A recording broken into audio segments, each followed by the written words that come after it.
So for Friday the 13th, we did our favorite Jason look and who we thought was the most iconic. So for Nightmare, I said, let's name our favorite kill / dream sequence and our least favorite kill / dream sequence.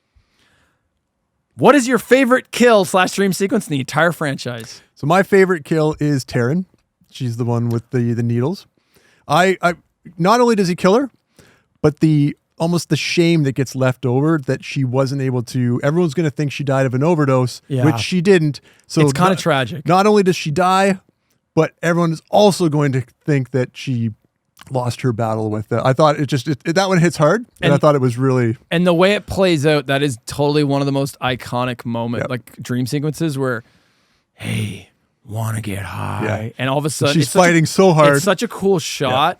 Of Freddy's fingers turning into like these blue giant syringes. What a great practical effect. Yep. And then, it's so gross. Her track marks turn into little mells. Yep. It's heinous. A lot of people like that one and the puppet tendon are like two of the more like visceral, like, ugh. Because like needles are also a natural fear to people. Yeah. Yep. That's a good pick. How about yourself? My number one is going to surprise everyone.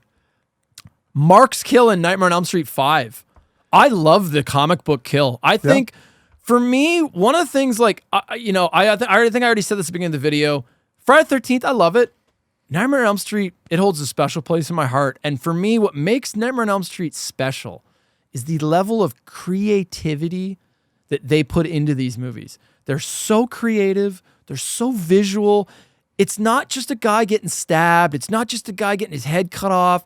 They can do, because the whole dream setting, they can do things that no other horror killer can do. You have imagination space that you can work with. And you can go wild. And that's why I love these movies. And that's why 3, 4, and 5 are my favorites, because they're so fun and creative. And they got janky problems, and there's issues with the endings and the logic. They fuck it up all the time. But they're just like a showcase spectacle of practical effects, cinematography, and just imagination. And Mark's kill exemplifies all of that for me. We've got a actual practical set where it's all black and white and it looks like a real life comic book. We've got a character, the way they do it, where he's in color and everything else in black and white. And then Freddy attacks him, but then he fights back and he taps into this other part of himself, and he's like, fuck you. And he turns the dream against Freddy. And then Freddy turns into Super Freddy. And I just love that shot of the color draining out of him. And then he becomes a piece of paper. He tears the paper. And he's like, no, but then he starts shredding and the way it's shot, I just love it. I love that kill. Yeah, love it. Your least favorite kill. This is the, I wish I had a fart sound effect. Any of the pool kills in part 2. Okay, so that to me feels like a cop-out. No, because they break all the rules. He shouldn't be there, right? I don't even remember any of them. That's how... I mean, he's just slashing at people randomly. Okay, that's why I get why you said it's going to come back. Yep. Yeah. I'll give it to you. Yep. I mean, it's not like it's nothing. To me, it's... Okay, so I have a runner-up. My runner-up is Rod in the original, where he just hangs himself in the cell, but you don't really see, like, you don't see his dream, so you just see the result of it, and then he's just like hung. Well, you didn't get to see the thing, right? But a lot of people have problem with that, including myself, where that kind of breaks its own logic. Where it's like, why is that happening in the real world? Shouldn't it be his hand putting the noose around his own neck? I know that's fair. One of the things they say is that Freddy, if he influences you in the real world, it can influence other things. So. Okay, sure, let it go. But my actual least favorite death, Rick's death in the dojo in part 4. This is the infamous, they ran out of budget scene, so they had the actor just fight Invisible Freddy. So he's doing the...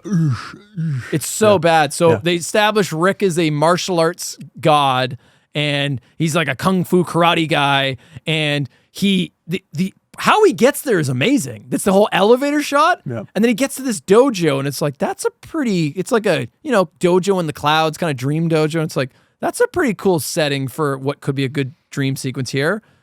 And they just do nothing with it because literally they ran out of money, and they're like, well, we're going to have, and I think they talk about this in the Never Sleep Again documentary.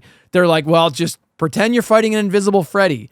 So Freddy's invisible and he's just beating up the karate guy, and he's like pantomiming like, "Ooh, fight me, you chicken shit," and then he gets one in on Freddy, and then Freddy just cheats, and then he just shoots his glove into him, and he's like, "Sayonara, son." It sucks. Low effort in another way. Yeah, and what really is dick breaking for me is how he gets there is it has so much promise. The opening of that dream is incredible, and then it just farts. Yeah, so it's not good. So it's not cool. It starts off cool, but it's not cool. Just invalidates the entire movie. Yeah. Holy fuck. Wow. I mean, we've been like, I think this might be longer than the Friday the 13th video. Oh, for sure. Like, I think we're past. Yeah. We're through the looking glass. Here, less movies and more to talk about. More to talk about. They're just more interesting to me than the Friday movies. The Friday movies, so many of them are just so similar that you can kind of skip the plots a little bit. These, you gotta give a little bit more. I had so much written down about these. There's so much I want to, and like, I'm sure this video is going to be like however long. Folks, I didn't say enough. I want you to know that the entire time I've been watching the time code, so we didn't dwell on any movie for too long. There's a ton I didn't mention that I'm like, fuck, I wish I said that. Fuck, I wish I said that. So just so you know, there's so much more I wanted to say because that's how much is in these movies. Like, you know, we talk about like horror being art or not, you know, horror is always low on the totem poles. There's a lot to dissect in these films. I really think the Nightmare movies, there's a lot you can get out of them. Yeah, they're schlock, a lot of them, and they're cheesy, but I do think there's just so much content to discuss in them. You know, they're so interesting. And I have a feeling that the next franchise we're going to talk about has a third of the creativity. Devoid of creativity.